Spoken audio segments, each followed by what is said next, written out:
Free Palestine! Always! This is a country for Palestinian people, not for all.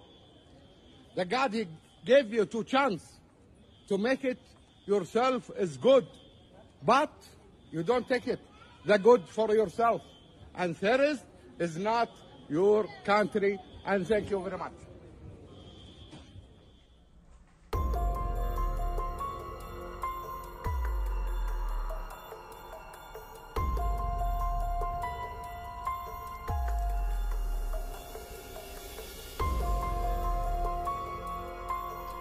نشر مواطن كويتي يدعى وليد المطيري مقطع فيديو وهو يصرخ فلسطين حرة أمام عدد من المسافرين إلى تل أبيب أثناء وجودهم في صالة الانتظار في مطار دبي الدولي، وعلق قائلا: حبيت بس أغثهم وأنا راجع من دبي، ما تحملت أخليهم يتونسوا.